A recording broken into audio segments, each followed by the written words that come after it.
Hey, good afternoon. Welcome back to the channel, everybody. Trent Howerton, SafeNet Insurance Group here. Today, I'm pretty excited because I'm going to talk to you about crafting your 60-second elevator pitch. You're going to see me look off screen some here because I've got to keep up with my notes. And yes, I use a dry erase board.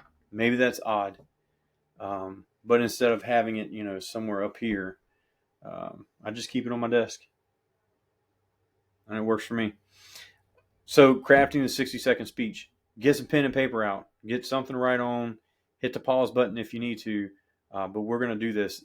This is my way of doing it. I didn't research this. I didn't read it in a book. I didn't Google any of this stuff. I went to a networking meeting this morning, and some people do it better than others. So I jotted down what I normally do, and then I dissected that thing. So, when do you need it? Well, that's a tough question to ask. It's an even tougher question to answer.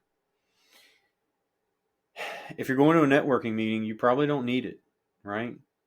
Or at least you don't have the same pressure because everybody that's there is there for the same purpose. Now, if you're at the hardware store, grocery store, whatever, and you're wearing like your branded shirt, and somebody's like, "Oh man, you're with XYZ Insurance. Like, my rates are super high." Presto changeo, insert 60-second elevator pitch. So here we go. This is, again, all from me. This is all my stuff. So what do? Number one, what problem do you solve? Write down problem. Number one, what problem do you solve? You or your brand. Number two, value. All right, give me a clear, concise statement on the value that you or your brand provide. And when you write that statement, it needs to be outcome focused. Okay, so when you're telling me, tell me that on average, I save people $400 a year on their auto insurance or on their homeowners, or I can cut your workers' compensation premium in half, and more than 80% of clients. Number three, how do you do that? How do you do what you do? What makes you unique from everybody else in your industry? And that's a hard one. This is a hard one. I have great customer service. Find me a company that says we have horrible customer service. You won't find it. Everybody has great customer service, right? What makes you different from the next guy? Okay. Now, I'm not going to tell my trade secrets because I'm doing pretty good. Number four, I want you to write down prove it.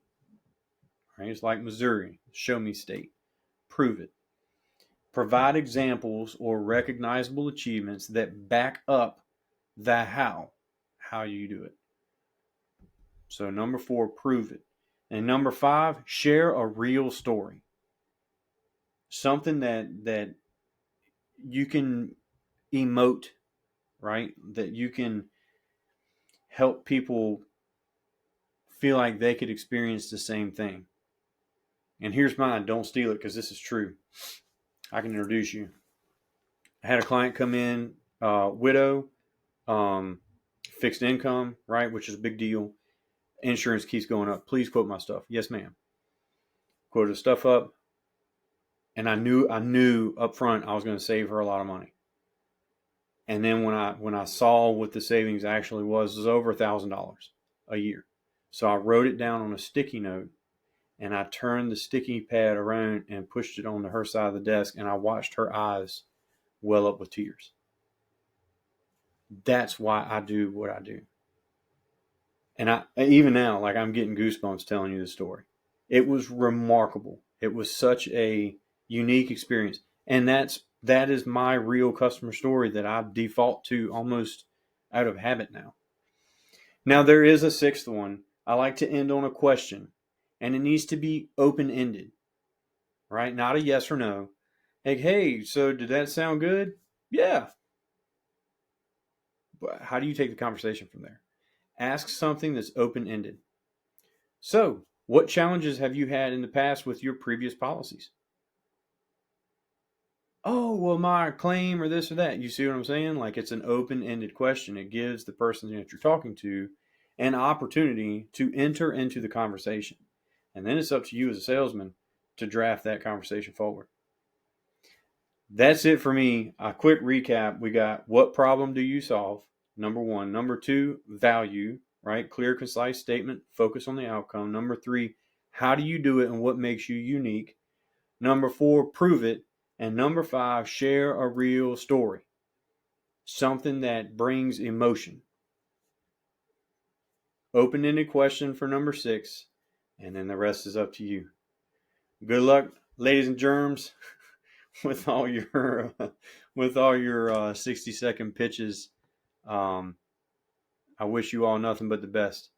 If you found something valuable in this, as always, hit the like button, hit the subscribe button, hit the follow button. I appreciate all that you guys do. Thanks so much.